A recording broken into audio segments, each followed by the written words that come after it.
Hello.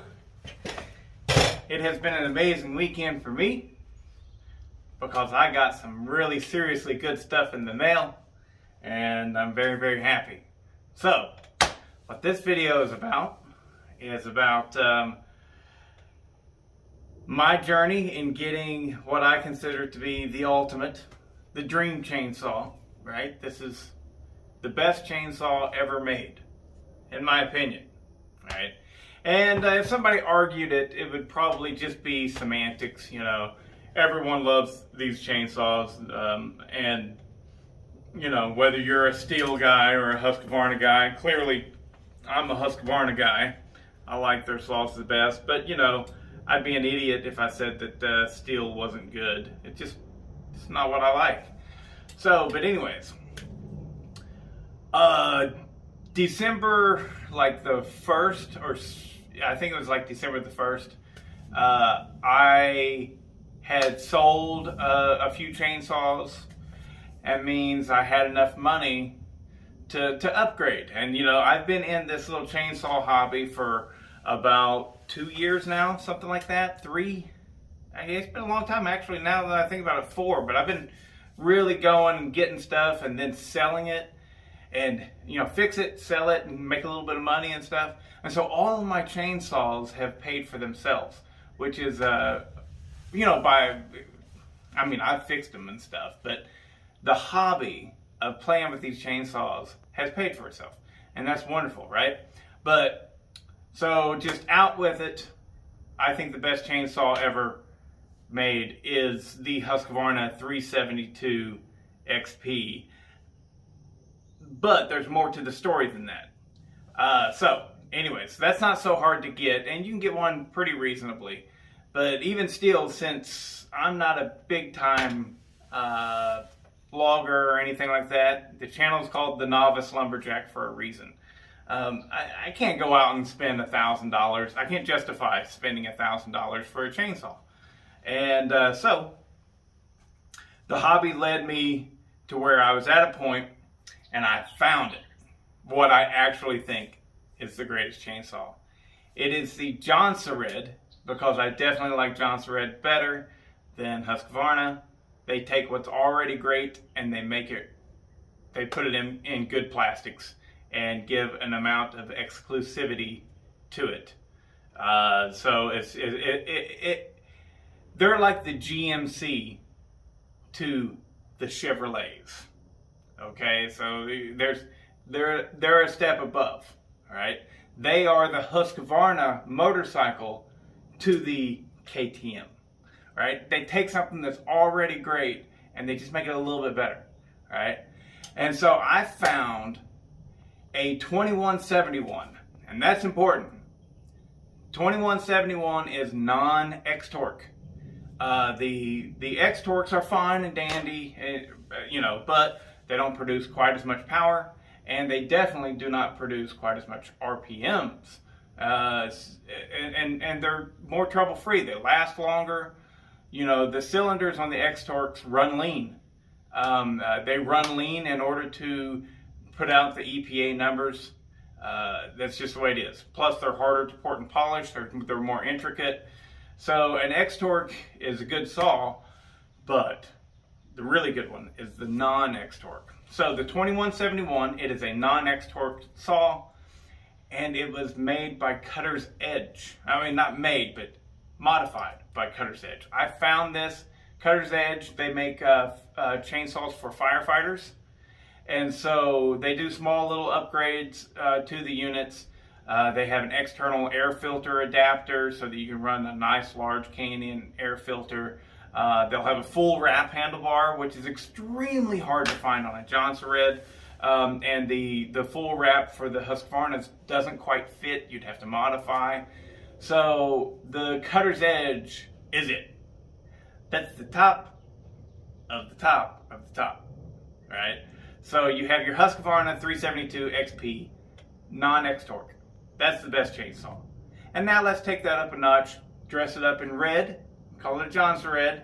That's even better. And then let's take that up a notch and do Cutter's Edge. It was made to save fucking lives Okay, that's how good it was. It was made to save lives. Comes with a full wrap handle and it breathes better, right? So I was very excited about this. However, the United States Postal Service never brought it to me.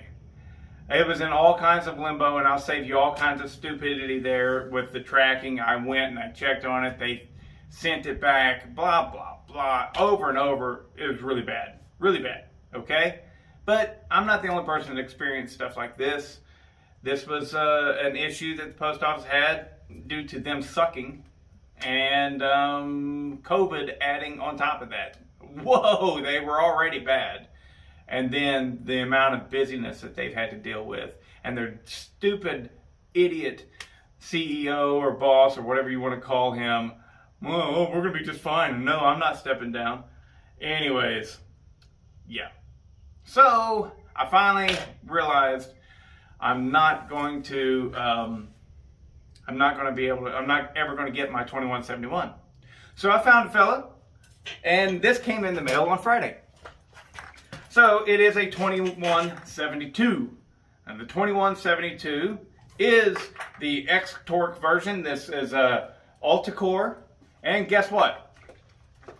It is locked up because it ran lean. So I figured, well, I got a decent price on it. Nothing spectacular, but decent, right? But I'll go ahead and I'll put a piston and cylinder on this that is non-X-Torque. And to do that, I think the only other thing that you have to change is the intake boot for the carburetor. I think that's it. The rest of it all bolts up. Piston, cylinder, and everything just go right smack on there, and you have an X-Torque, or non-X-Torque. So, anyways, I got this. But what the crazy thing is I came across a deal with Echoes. The guy had like 4 Echoes and one 372 XP non-X-Torque before this even came along.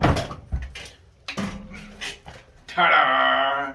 So this one had been backed up against, like half ran over by a Bobcat, a skid steer of some sort. And so the handlebar here, the handle was bent.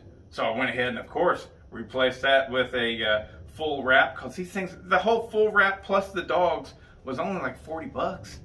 Wow, that's cheap. That's awesome.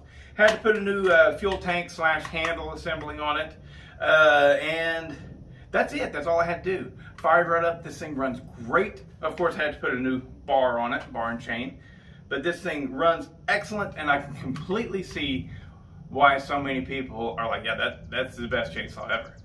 It is big, and you wouldn't want this to be your only chainsaw. However, if it was if I had to choose just one chainsaw, it would be one of these. The Johnson Red version, right? Because parts are easy to come by. They sold so many of them that, and for so many years, they're cheap, easy to work on, great power, lightweight for what they are. I mean, to use this as a limbing saw or something would be quite terrible, but to use a limbing saw to cut down a 30-inch oak would also be quite terrible. So I think I would go with one of these. These are excellent saws.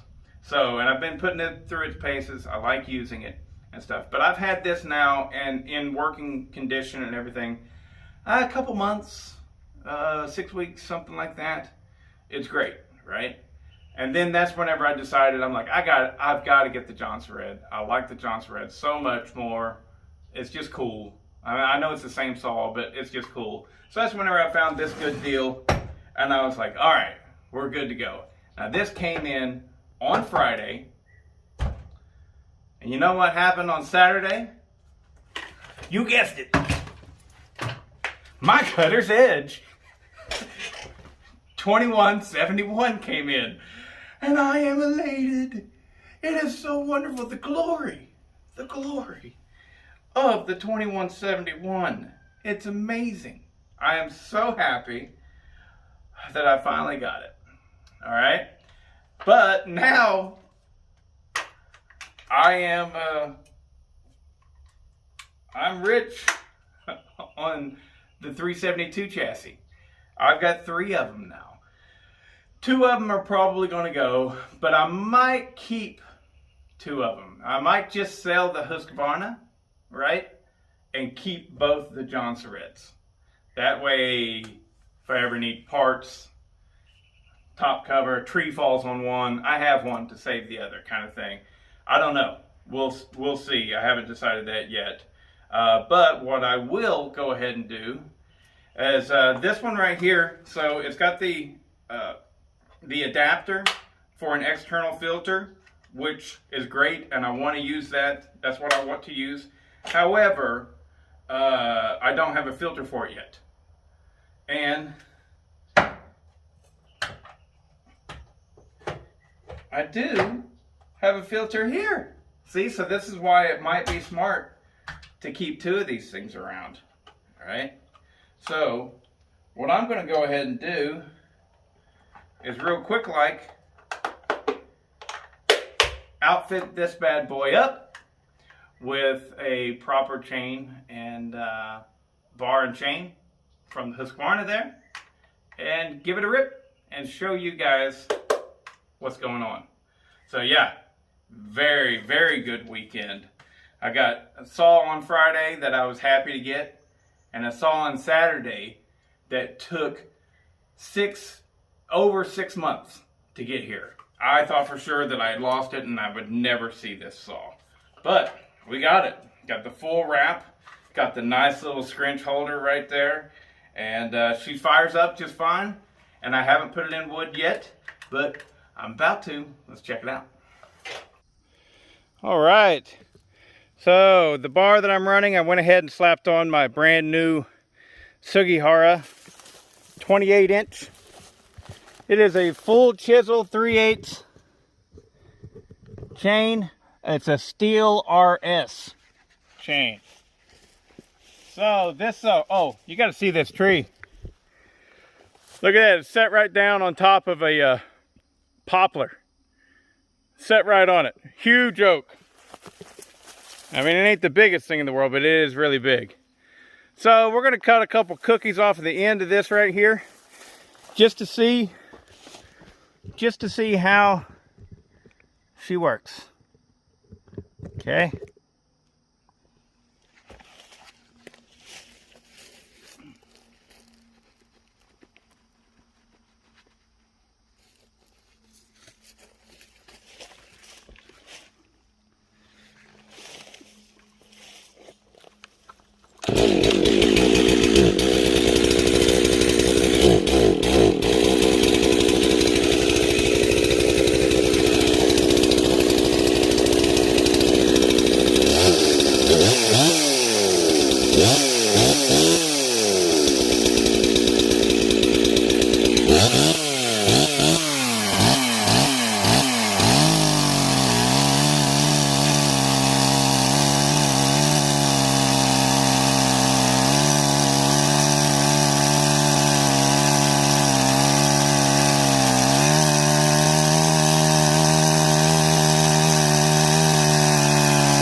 Probably needs just a little bit more tuning here and there, and that's fine.